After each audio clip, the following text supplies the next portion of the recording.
One of my favorite things in the world to do is watch Friends. I know it's been off for years and years. It's not even around, but I still find myself binge watching old episodes. And I was thinking about this today and thinking, it's the predictability of the friends in the circle, right? You have Chandler with his quirkiness, Monica with her type A of just everything has to be so neat and tidy and organized. It's Phoebe's ability to make you laugh at her silly songs. Ross always comes in with those smart comments, and Joey and him and his food, like it is just so hilarious. And of course, Rachel, she just brings everybody together, and it's just such this beautiful, cohesive team of people.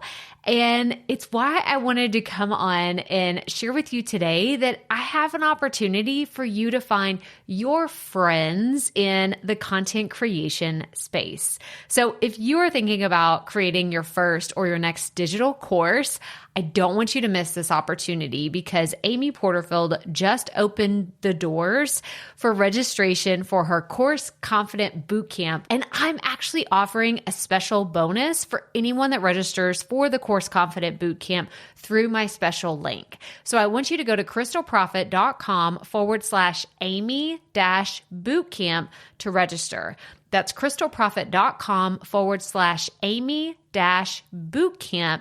And what you're going to find when you get there is I have this special bonus private podcast series. It's called Money Mindset for Creators. So I want you to go register for Amy's bootcamp, download the podcast, and immediately start listening to it, because what this training is set up to do is to help you get your mind right about monetizing your content, making money so that you can fuel your content creation dreams. So go to crystalprofit.com/Amy-bootcamp to register for Course Confident. And I cannot wait for you to find your friends and find the people that will be there for you. Do you see what I did there? Yeah, nice little friends segue connection.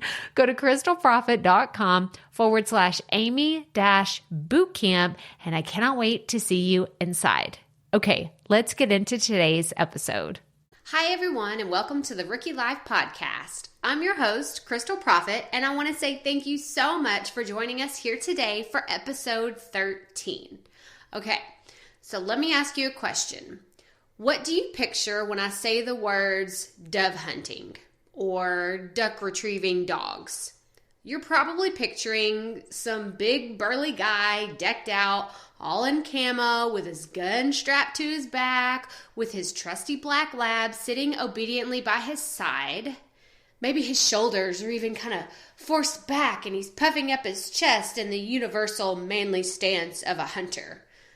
What you probably don't see is a petite woman and her ferocious Jack Russell Terrier claiming dog titles and bringing down wild game.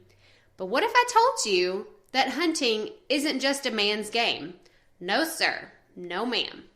It's time we change the picture in our minds to include those awesome women out there paving their own way in what we would typically call a man's world. Guys, today we're talking to a personal friend of mine who is doing just that with her booming dog training business. But if you're here for the very first time and you're wondering what other fun things do we talk about here at The Rookie Life, well, let me tell you. We focus on what it means to start something new, even when you have no idea where to begin, how to develop new skills in all areas of your life, and how to find that it factor that will keep you motivated every single day. So join us as we dive headfirst into what it means to be a rookie. Come on, rookies. We all have to start somewhere.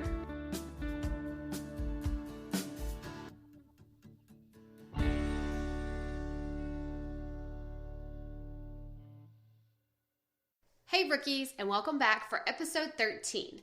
Before we dive right into our special guest today, I wanted to let you know a couple of things.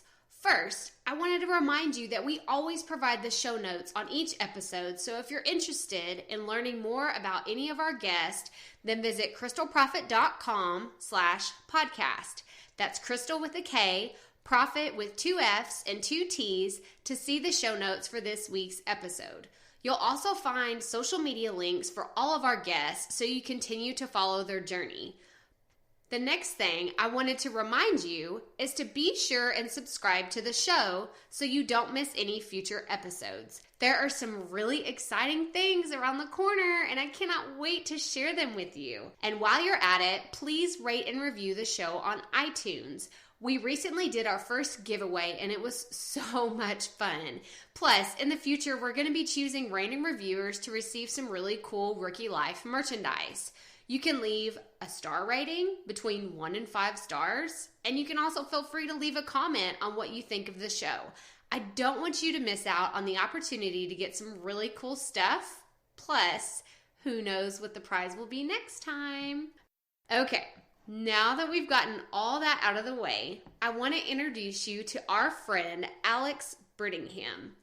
Alex grew up hunting with her family and got into waterfowl hunting and dog training when she met her fiance in college, and he was a big-time bird hunter. Nitro was the name of her first duck dog, and he was the reason that she got into training dogs in the first place. She's been in the hunting industry all of her life, but has been specifically retriever training for 8 years total and doing it professionally for 3. She lives in Beaumont, Texas with her fiance, and they love waterfowl hunting, frog gigging, elk hunting, deer hunting, and basically anything outdoors. Okay, and I can't go any further without mentioning their 4 dogs.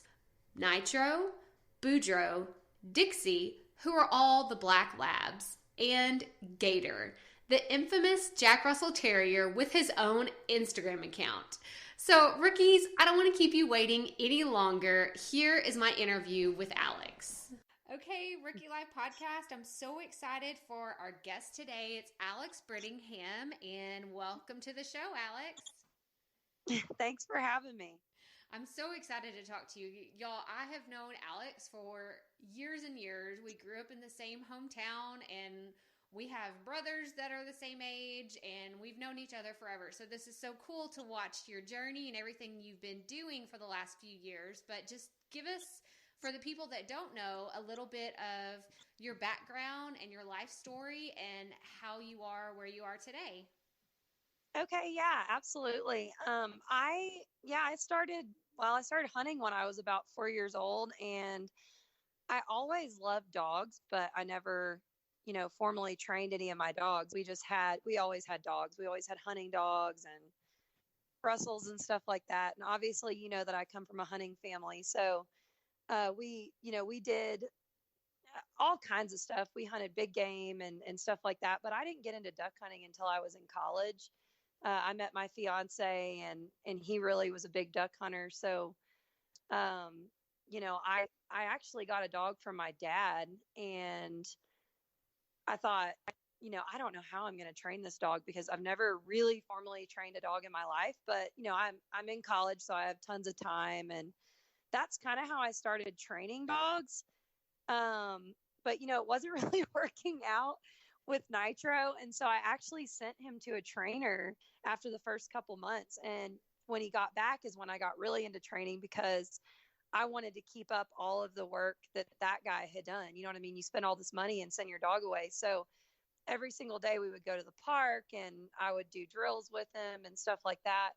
And that kind of evolved into me running hunt tests, AKC hunt tests, which is, a big thing in a retriever trainer industry is, kind of bettering your dog and getting titles on them. And, if you're going to breed them, you want to have titles on the dog to prove that they can do the work. So that's how that started. And then I just had friends that, kind of said, will you train my dog? You've got free time, because I was a landman out of college, and oil and gas kind of went down the drain. And so I was working for an outdoor company from my home. And so I had a lot of free time to go train their dogs.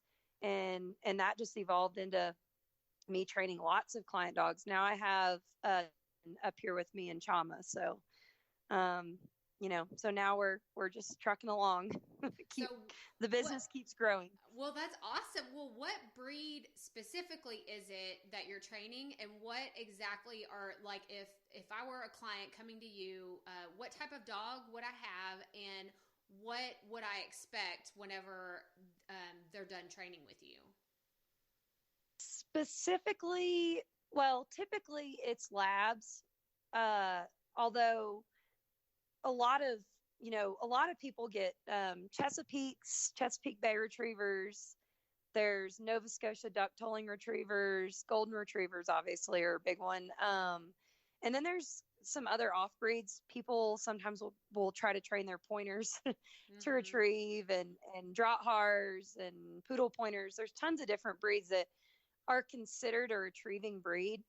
But 99% probably of the dogs that I train are labs, black labs, chocolate labs, and yellows. But black labs are probably the most common. But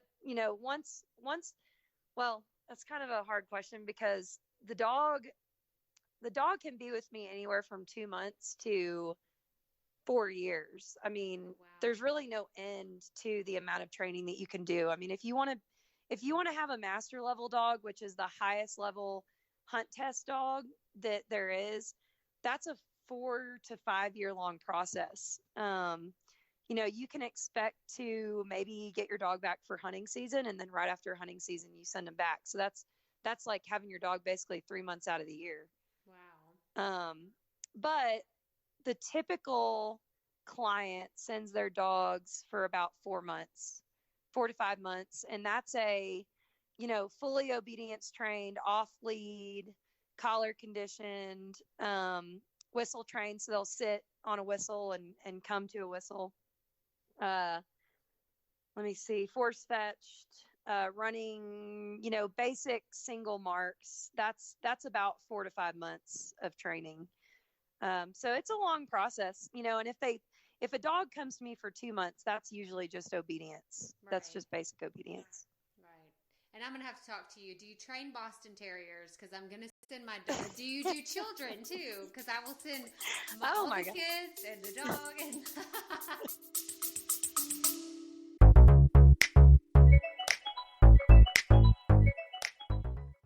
Being a woman in business comes with its own unique set of challenges, but also so many opportunities. We get ahead by leaning in to what makes us different from business as usual.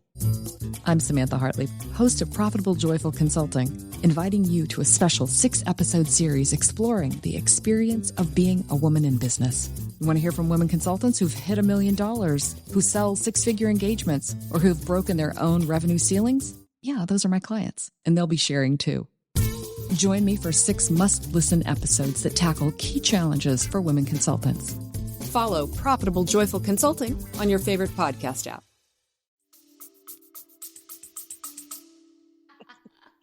I mean, the kids would be foreign for me for sure, because I don't have any kids yet. But I tell my friends this all the time. It's not much different than children. I mean, the only difference is dogs don't progress past probably about a 3-year-old's brain, I would say. Yeah. And, you don't put your kids in a kennel, and you don't use e-collars, electronic collars on them. So there are some differences there, but, as far as rewarding bad behaviors, it's totally the same. I mean, rewarding good behavior and rewarding bad behavior, I'd say it's about the same.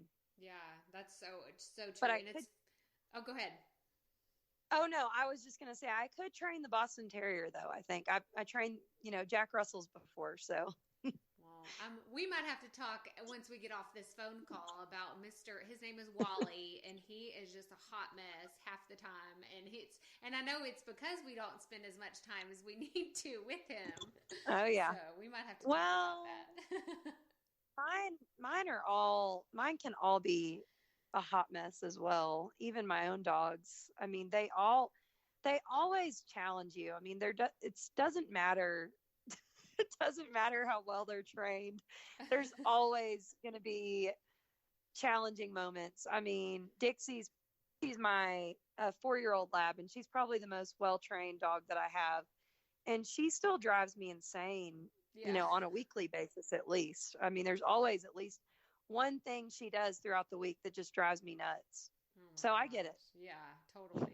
Well, and so you're talking about, where you train the dogs and everything like that. So is this a place, you were saying that y'all are actually in New Mexico right now. So do you do this just certain times of the year and then you come back to Texas, or how does your location work when you're doing training?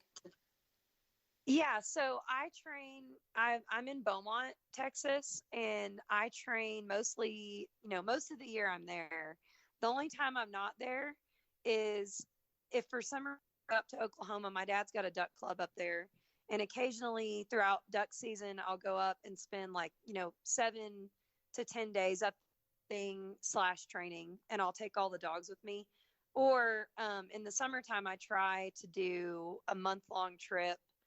Well, the last couple of years, it's really only been about 2 to 3 weeks, but this year is a month-long trip up here to New Mexico just to escape the heat. Obviously, you know how bad Texas heat is. Oh, yes. So working outside in it, kind of sucks in the summertime. Exactly. And this just kind of, this is the perfect to do it because, it's probably the hottest month, and I can survive all the way through about mid-June. In Texas, it doesn't get too bad. I get up really early. Like I get up at probably 4:45, or as soon as I try to get out, I try to get out and train as soon as it's light. Right. And, so I work around that. And then, I may be done by 1:30 or 2 in the afternoon in the summer times because I train so early.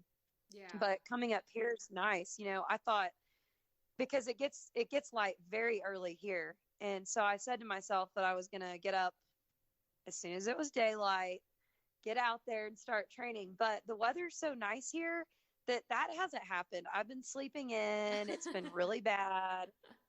And by sleeping in, I mean 6:30 or 7. Right. But right. to me, that's pretty late. And so it's been been a struggle here to get up on time. Yeah, no, I totally understand that. I'm an early bird myself. I'm normally, this summer, my relaxed sleeping in was like 5:30. So, and school's about to start. Well, and with kids. Well, it's the only time I can get anything done. I have to get up early in the morning to get it done. So I love to hear that because it's totally doable to do things early in the morning, even if it's hot outside, because, you just gotta, if it's what you're passionate about, it's not work, and it's not this thing that you dread. You're excited to get up and get going for the day. So I think that's awesome. Yeah. Yeah, that's a really good point because my major was marketing, and I'm somewhat using marketing, trying to get my business name out there.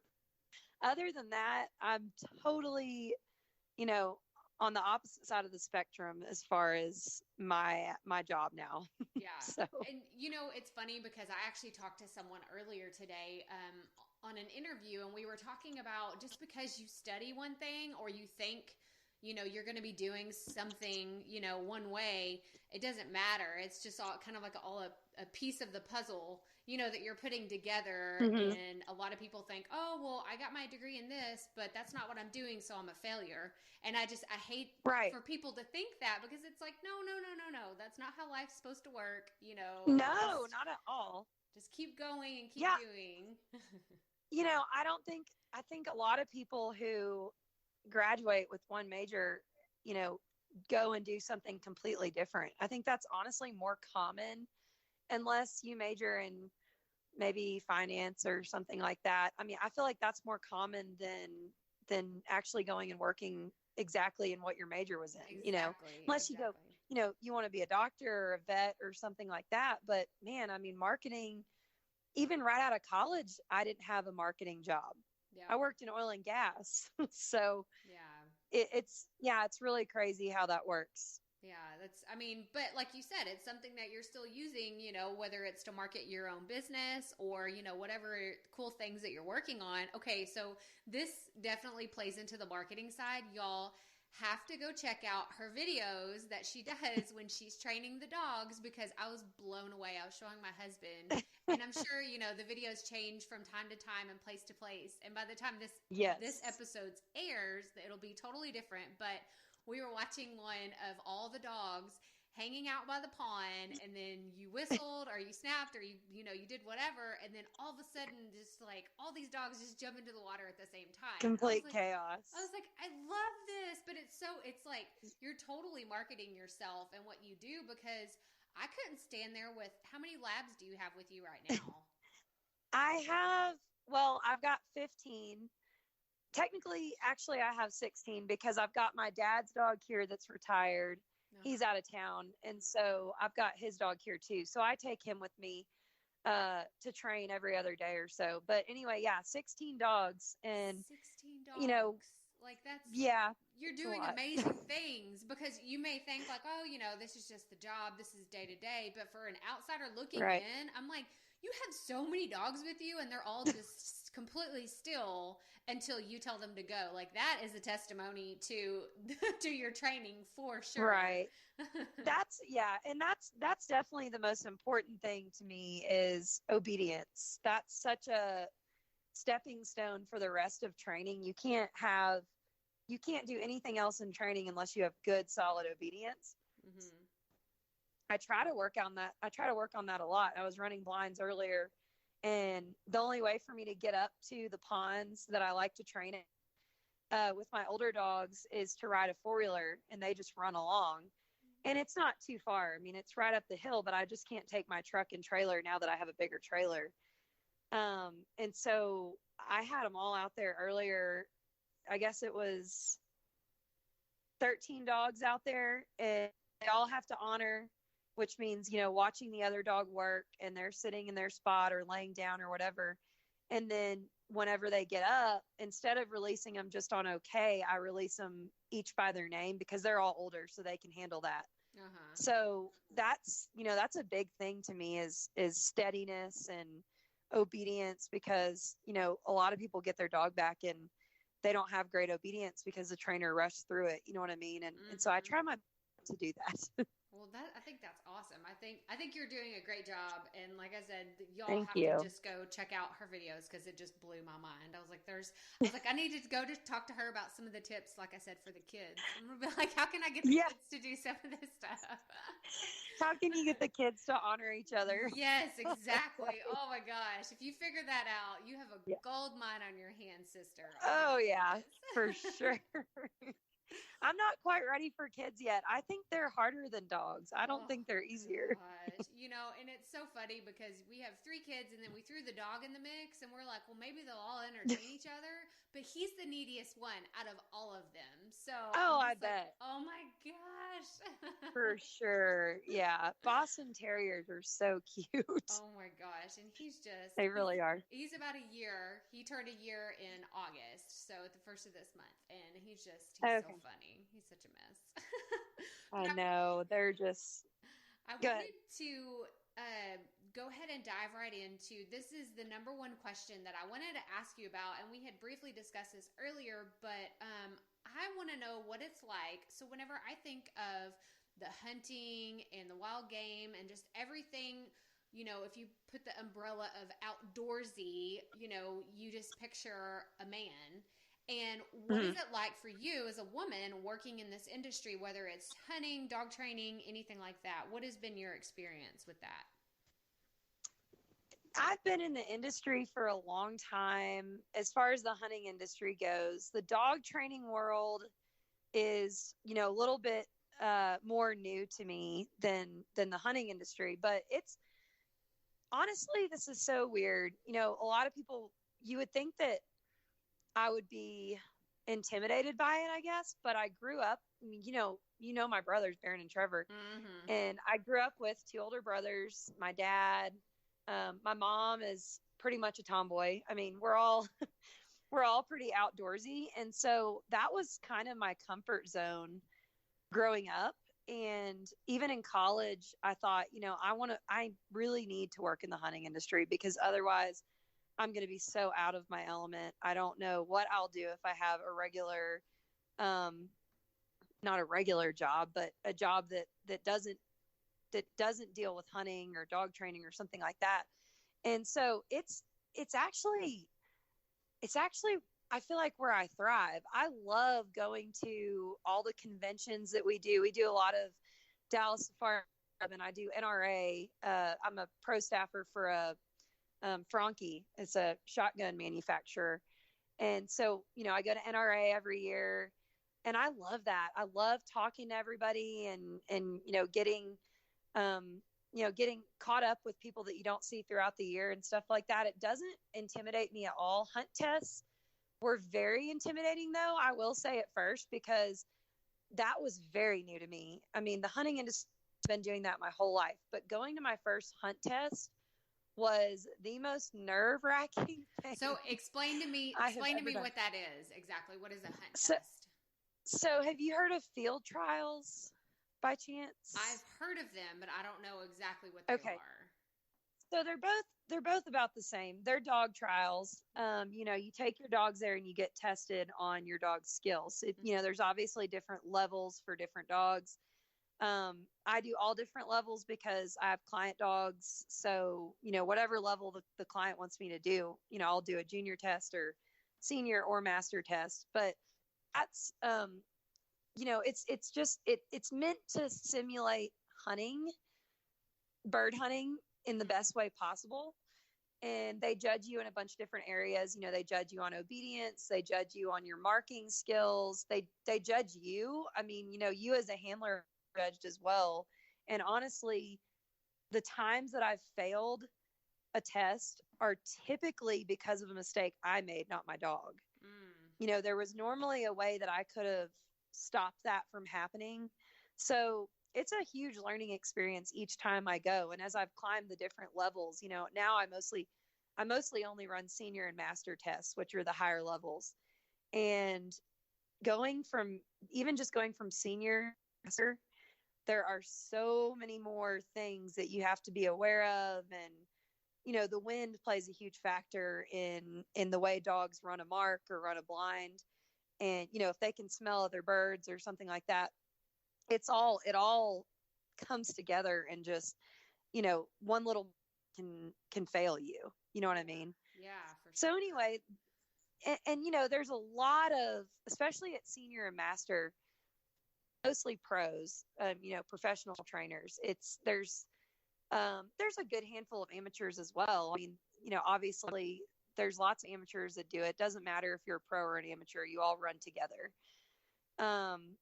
So that was the most nerve-wracking thing. I went with my dog Nitro first test probably 7 years ago now, or 6 years ago. And we failed on the first day, and it was totally my fault. I was so nervous. I mean, my dog was completely feeding off of my nervous energy. I mean, I've since learned that if I don't calm myself down at a test, my dog is going to feed off that, and they're not going to do well because of it. And so it was very, you've got all these people watching you. You go up to the line, and there's 20 or 30 people watching you run your dog. Yeah. So if your dog does something stupid or you do something stupid, everybody's watching, and they're all whispering behind your back. I know because, I do it too, because, and it's not necessarily bad. I mean, it's not always bad. We're always talking about each other, because at hunt tests, you're tested. It's not first, second, or third place. You're just testing, you're running a test against yourself, basically. So you're not competing against the other dogs. Right. So everybody's cheering everyone on. Nobody wants, a dog to fail. That's not it at all. But that as you're up there on the line running, and your dog, you give your dog a back left cast and it goes right and, fades with the wind or whatever, that everyone behind you is going, "Oh, don't do that. Don't do that. Okay, blow your whistle." They're all talking about you as you run. And so the first time I went, I just thought, "Oh my gosh, this is awful. I mean, I'm going to cry up here. I don't even know." But as I've gotten older and I've run more tests, I realize that everyone gets just as nervous as I do. Maybe not the pros that are, 50 years old and they've been doing it since they were my age, but pretty much everyone that goes to the line has some sort of nerves. I mean, it's kind of like hunting. If you don't get nervous, then you need to stop doing it, because you don't care about it anymore. You know what I mean? You're not your heart's not in it. So, Right. so it's a good thing, but it's nerve wracking because it's guys, there's a handful of girls and, you know, it, but everybody's friends, you know what I mean? I get along with guys probably better than I get along with girls at times. Yeah. And so that, that's been easy for me. I'm a talkative person. So if I don't know anybody at a test, I'm actually going to one in Colorado this weekend. And I think I'll only know one person there, but he's so nice at these tests. I mean, we all end up talking to each other, meeting each other, and talking about dogs. I mean, you find so much common ground that it's not a huge deal, once you're Exactly. used to it. Exactly. Well, So, okay, so you said you have one coming up this weekend, but is this something that mhm. you do sporadically throughout the year, or is it only during certain hunting seasons, or how does that work for you for a schedule for the year? So, well, I train dogs year round, but Okay. testing only happens in the fall and in the spring. So it happens year round because, during our summers, there's tests that are being run up in Minnesota and Michigan and places like that, Montana. But for Texas, which is mainly where I run, I mean, Texas and Louisiana are typically where I would run a test. So Texas and Louisiana's season is about starting in October through about January. There might be a couple, they don't run a lot of tests during hunting season because a lot of people who test their dogs duck hunt as well. So, there's a couple tests in like December and January. Yeah. Mainly it's October, September, October, and then starting back up again in February through about May. Okay.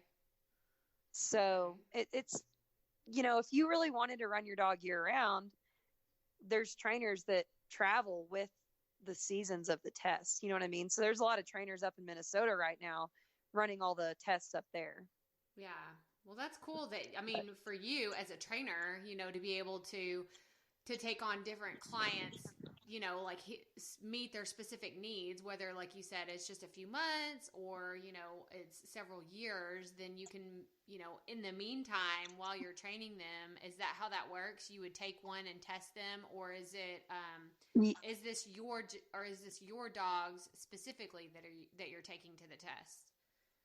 Mainly, so I only have, the average trainer probably has about 15 to 20 dogs at their kennel, but some have 30, some have 50. So they're obviously testing a lot more dogs on average than I am because I only have, so up here I have 10 dogs, but at home, which I plan to expand in the next few months, I'm expanding. But at my house right now, I only have 8 kennels. So I can train 8 or 9 dogs at a, I've got one that I've raised from a puppy. So I have him inside my house. Okay. So 9 dogs, but out of those 9 dogs, there's really only a couple at a time that will want me to run tests with their dogs because most of them only want a hunting dog. Yeah. And because testing's really good if you're going to breed your dog. Okay.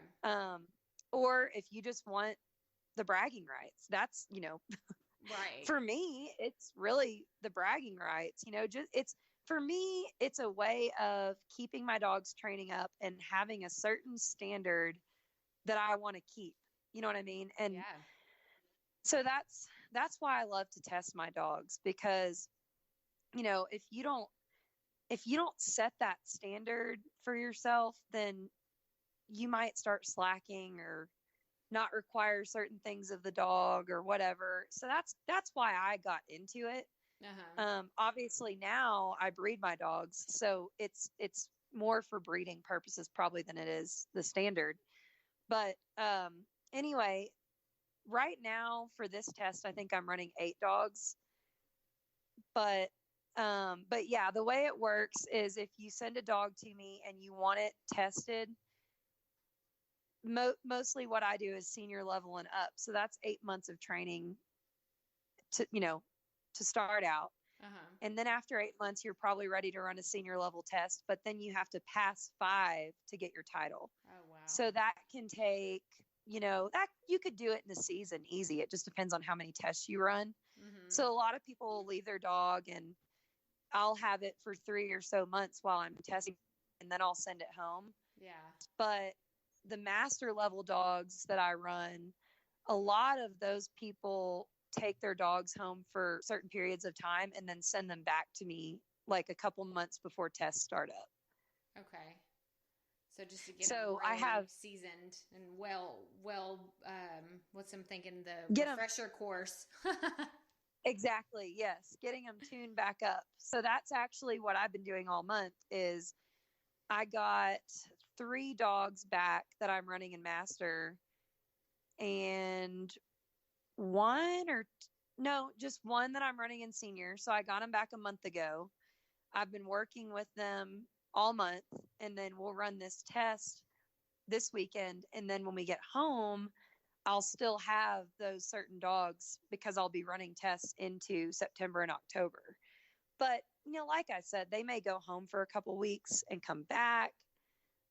Some of them really, now that they've been with me for a month, they may go home and then they may just drop them off on the weekend for me to take them to the test. I do things a little differently than some trainers because a lot of the dogs that I have right now are pretty good friends of mine. I mean, they may have been clients at first, but now they're good friends of mine that I trust them to take their dog home and not screw them up between the time that they take them home and us running the test. So, right.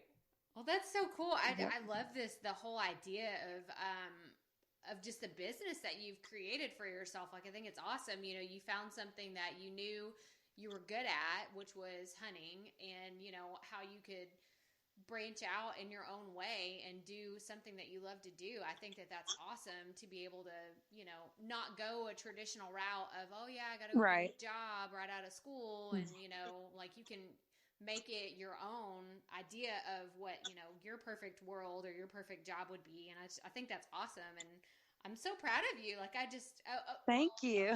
So from this, I have to tell or I'm going to let you tell the wonder story that is Moose and how amazing. So please just tell everybody about that and his journey and your journey with him.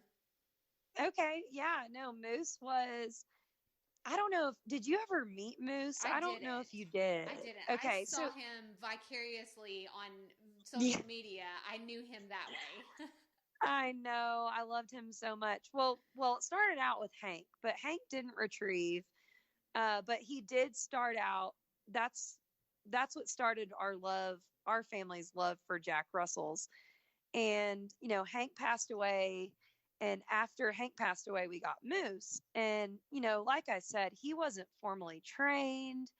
We sent him to obedience school and he flunked out. I mean, he wasn't really, he wasn't the kind of dog that you tell what to do. I mean, he had a mind of his own. Yes. He was going to do him no matter what, but we loved him for it. He had the best personality. And so I was 15. I would throw tennis balls for him and stuff like that. He loved to retrieve them. But my dad actually took him hunting a couple times and realized that he naturally retrieved pretty well. And, he'd bring a dove back to your feet. He wouldn't deliver it to hand or anything like that, but he'd bring it back and drop it at your feet. And he loved it. He loved to duck hunt. So it kind of became this thing. People always asked, like, where's Moose? Are we going to hunt? We're going to get to hunt with Moose today. And so we always would take him with us, and we always had a lab. Moose would go out and get a couple ducks or, if we were dove hunting, I mean, I'd take only Moose and he would go get most of my dove. He loved to dove hunt, but, he didn't mind water. He loved to swim. It didn't matter if the water was cold. He was going to do whatever the labs were doing. And once I got into retriever training, I thought, it'd be really fun one day. I know Moose isn't going to be around forever. I'm not, I'm aware of that. I don't like to think about it, but I'm aware of that. And so I thought to myself that, the next Jack Russell I have, I just want to see how far I can get it formally, like with formal training, force fetched and collar conditioned and steady and all of that. So Moose, I was very surprised, but he got diagnosed with lymphoma 2 years ago now. And it was the most devastating day of my life. Still to this day, I can vividly remember sitting in the office and, thinking that it was just going to be some stupid thing and it was nothing and we would get treatment for it and he'd be fine.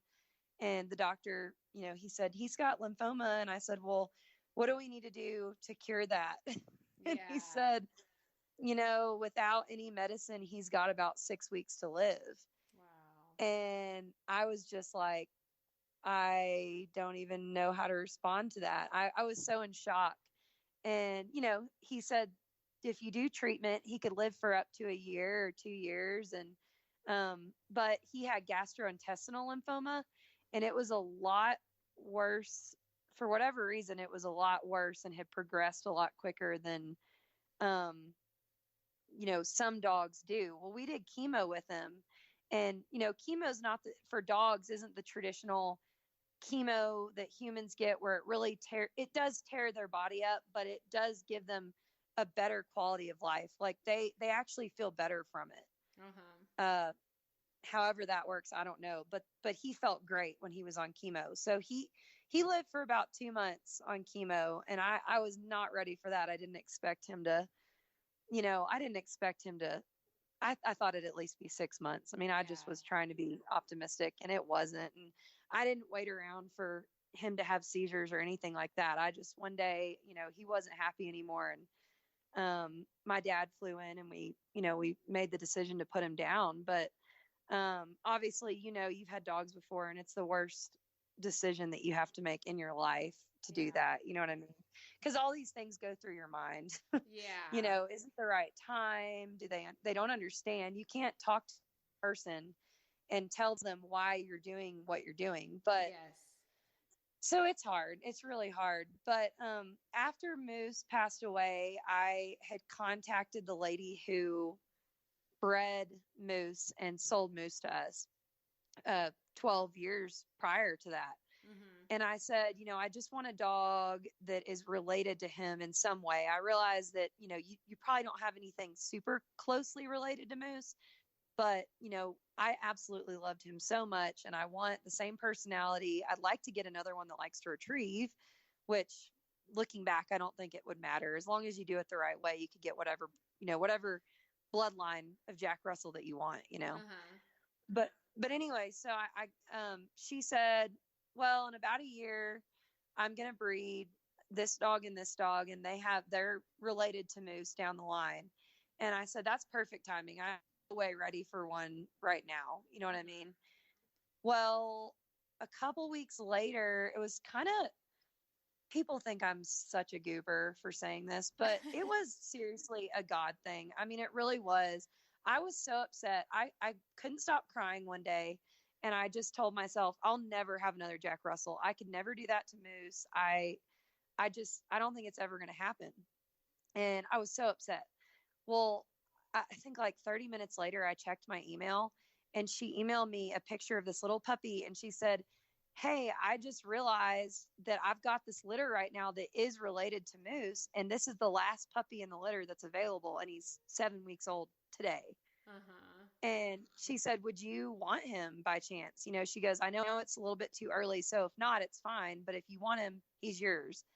And I just started bawling again. Yeah. I don't cry a lot, but this was a really emotional time. Okay. So I called my fiance and my aunt and my mom, and they all said, oh my gosh, you have to get that dog. Well, my mom, they were expensive puppies. And she said, I want to pay for the puppy for you because I know how devastated you are about Moose. So she got me the puppy. And he turned out to be, the biggest blessing from God. And he loves to retrieve. I mean, and this is Nitro, or who is this one? Gator. Gator, yes. I was like, oh, hang Gator, on. There's too many dogs involved. I'm trying to remember everybody's names. Yeah, they all have somewhat similar. Yeah. Yeah, so this is Gator. And when I got him, I said to myself, look, if he doesn't retrieve, I'm still going to love him just as much. We're not, I'm going to go into it knowing that he may never be like Moose. Uh-huh. He may be he's going to be his own dog. I mean, obviously I'm a huge advocate for never using the word replacing for getting a new dog. You're never replacing a pet. That's just, they all have different personalities. Right. But obviously I wanted a Jack Russell that would retrieve. And so, I was trying not to get my hopes up. Well, it turns out he is a nut for retrieving. I mean, he likes it more than most of the client dogs that I get in for training. I mean, it's honestly, it's crazy. I can't even handle it sometimes. He drives me insane. I mean, he really is he drives me nuts. He has so much drive. That's true love right there. Like when they drive exactly. that crazy, you're like, oh my gosh, just stop. Exactly. But I love you so much. Exactly. Well, I love the story of Moose and just everything has just really come full circle for, you had this dog that you're like, like there's no real expectation for him to do anything or to be any kind of certain thing. But then you're like, you know what? Why not? Why not just try it? And then it turned out to be this thing that that's what a lot of people know you for. I mean, and that's what, exactly. My brother, Jeremy, he's like, did you see what Alex did? Like, that's a Jack Russell out there. Like, he's getting ducks out of the pond. Like, he's going just as deep as the labs are. Like, he's swimming, and this thing is almost bigger than him. And I'm like, that's awesome. I know. Jack Russells just have no quit. I mean, they're not the kind of dog that you can say no to. You know what I mean? They're going to do what they want to do. And because Jack Russells are actually used for, a lot of people don't know this, they're really popular over in Africa as bay dogs. And a lot of times they're baying leopards and lions and stuff like that. Wow. And even zebras. I mean, zebras are super dangerous when they're wounded, and it's, you never know. I have a guy whose Jack Russell actually died because it bayed up a zebra, and the zebra bit it, picked it up by the stomach and started shaking it, and it had internal bleeding, passed away. And that's how he lost his dog. I could never put my I love but that's what they do. I really respect it. I mean, I'm not saying that I don't. My the birds that we hunt are not aggressive, but I think if my dogs loved it, I would do that with them. You know what I mean? So I'm not saying that it's a bad thing, but I just way too stressed out about my dog dying like that. You know what I mean? But they're doing what they love. So that's what they're bred to do. And that's what I love. So, I mean, it's honestly probably the life for them. They love it. That's awesome. So they don't have a lot of go. So Gator, last year he was on one of his first hunts, and we shot a crippled goose that landed in the field behind us. And he was having trouble. Once he would come out of the water, he was dropping the geese and not delivering to hand. And so I thought, well, he knows he needs to bring that back to me, but they're really big. I was trying not to use a lot of pressure from the collar on him. Mm-hmm. So I sent him on that goose out in the field thinking this is going to make him understand, because he's going to pick it up on land and deliver it to me on land versus coming out of the water and dropping it and then coming over to me. So I would kind of connect the dots for him. So I sent him on this goose, and I am so sad that nobody saw it and that I didn't get it on video, because the goose gets up, it's flying, and Gator's never seen a crippled bird in his life until this day. It's a pretty big, Canada goose, lesser Canada, but still a Canada goose. He takes off running and chases it through this dirt field and tackles it and brings it all the way back, delivers it to hand. And from that day on, he never had any problems bringing geese out of the water and all the way back to me. And it really did connect the dots. It was so funny. But the best part about it was that it was this crippled goose that he was not afraid of at all. I mean, had no fear. I'm going to take you down. You're not. Yeah. Here. He's like, you're mine, buddy. That's so funny. So, oh my gosh. Yeah. Well, we're going to we're going to wrap up this section of the interview, but we're going to move on to the next part, which is the keeping it real questions. And I cannot wait to hear your answers to these because I ask everybody these and they're all so different. So I'm going to just throw them at you. So the first one is, Okay. what motivates you on days when things are super tough? Let's say you woke up late and you spilled your coffee on yourself, nobody's listening or whatever the case may be. Like, what motivates you to keep going when things are super tough? Oh man, I have days like that all the time. And, actually this is really weird. And I don't know, you probably never had this answer before, but I listen to a lot of music while I train. Mm-hmm. And it puts me in the best mood. And so if I'm having a really bad day, I just crank up my Pandora or whatever it is. But another thing that motivates me is I have a goal with the hunt tests that I try to, stick to a program. And that's, day by day, if the dog's having a problem, we just work through it. And if they're having an issue, we always end it on a positive note. I try to end it on a positive note because dogs get their feelings hurt just like people do. Yeah. And if you can end it in a good way where they're happy and you're happy, usually you can come back the next day and they got it. Like you'll find out that they really got the lesson. They understand it. And you may not think that day, but that's one big thing that motivates me a lot, is knowing that I'm going to come out the next day and it may not be better, but most likely they're going to work with me a lot more than they did on a day where we're not clicking. We're not seeing eye to eye. You know what I mean? Well, I think that's a good, healthy outlook to have. Right. And look at it this way. This is a dog that someone's going to have for 13 years, possibly. Yeah. And so I'm doing it, it helps me to stay patient because a lot of trainers get impatient and we all get impatient. Dog training, it's really difficult. Like, I mean, you have kids, so yeah, you can totally relate. Yes. 100%. Yes. Yes. So staying patient is a really, really big thing. And I look at it this way. I mean, this is a dog. This is a huge investment for somebody. Not to mention it's a dog. They don't think like us. Mm-hmm. They really don't understand certain things, and you have to put it together in a way that they will understand, and they don't all learn the same way. Sometimes you have to do different things with different dogs, and that keeps me on track. You know what I mean? Yeah. And sure. just knowing that this is I guess it's a marathon, not a race. Yeah. Is that the saying? It's not a sprint. Yeah. It's a marathon, not a sprint. Yes. A marathon, not a sprint. There you go. Yes. And yep. So that's kind of the way I look at it. Well, that's great. Well, that actually segues into the next question I have is, do you consider yourself a perfectionist? Who, I do. Yeah. I'm very much a perfectionist. I want perfection, but that's another thing that you have to realize with dogs. They're not perfect. They're just like people.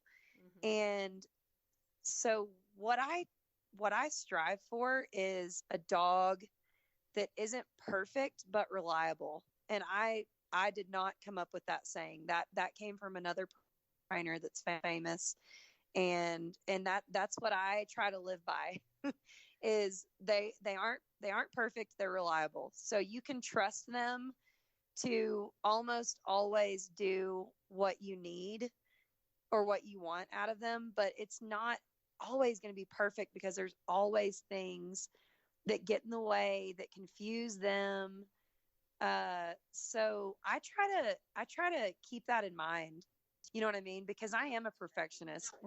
And so in order to stay sane, you have to realize that they are going to make mistakes. I mean, that is absolutely 100% going to happen. So that helps me out a little bit because I don't think being a perfectionist is necessarily a good thing. Well, I think it has. I think it has, at least in my line of work. I think it has pros and cons to in any aspect of life, for sure. I can see. I agree. Either side, being a perfectionist or not being a perfectionist. There's definitely,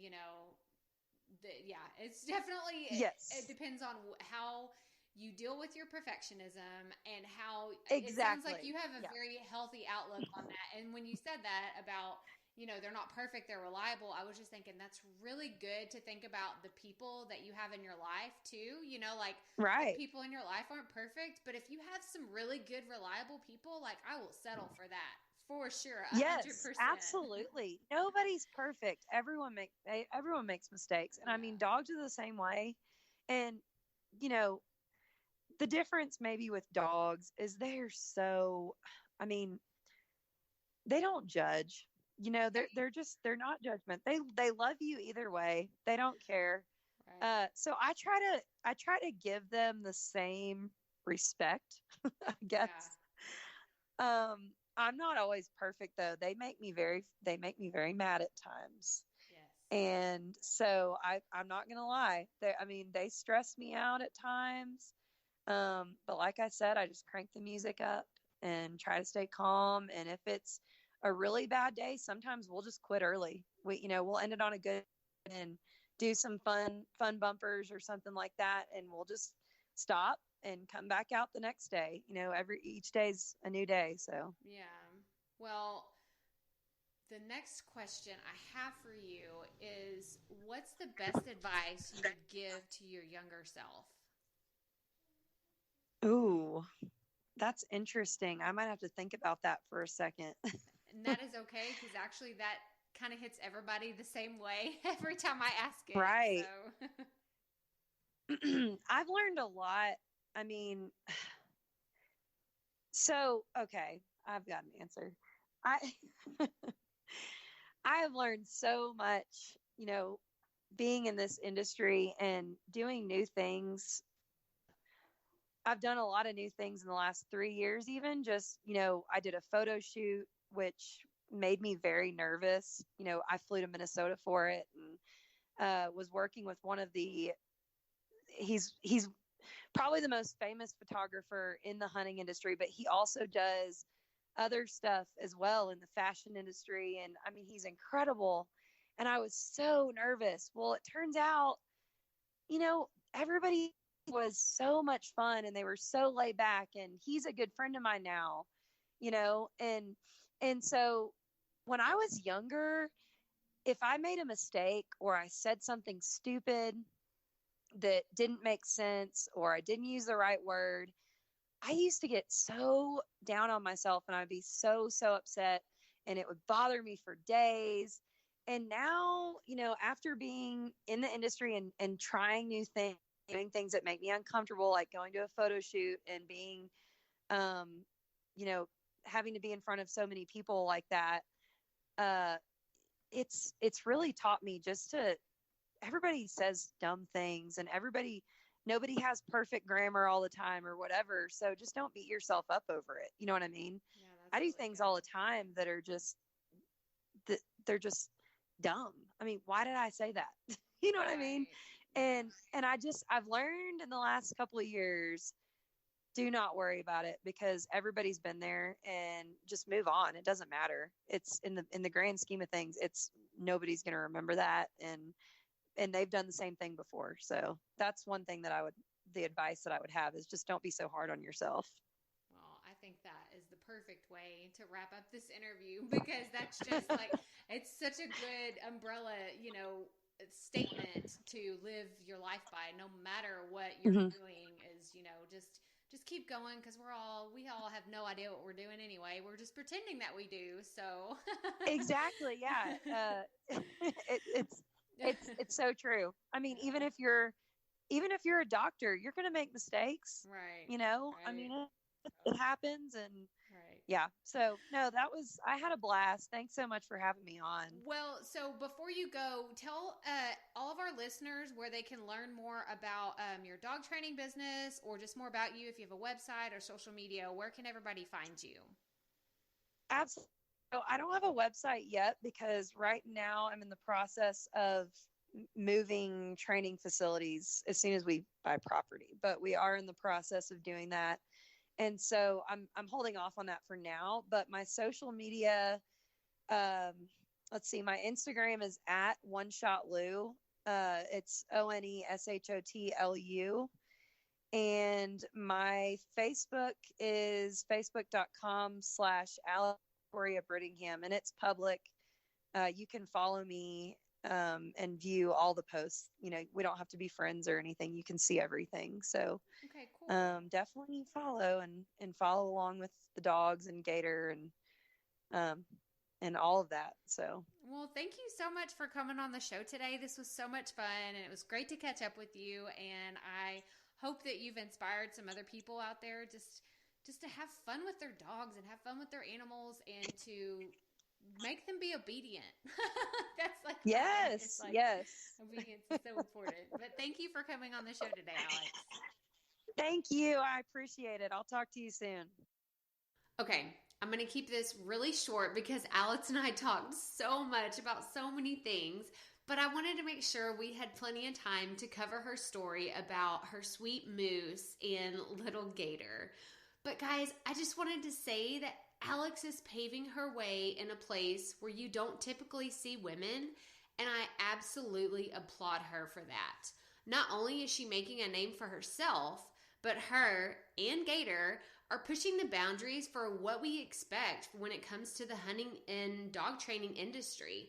And who knows, maybe one day it'll be the norm to imagine them as the first image that comes into mind when you think about hunting.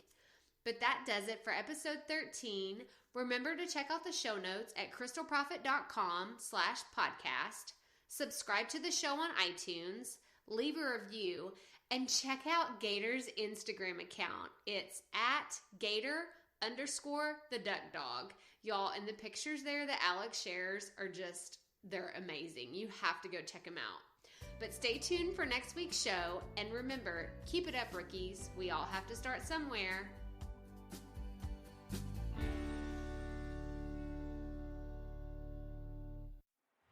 Hey, Profit Podcast listeners. Thanks for sticking around to a little bit after the episode to hear this special message because I want to hear from you.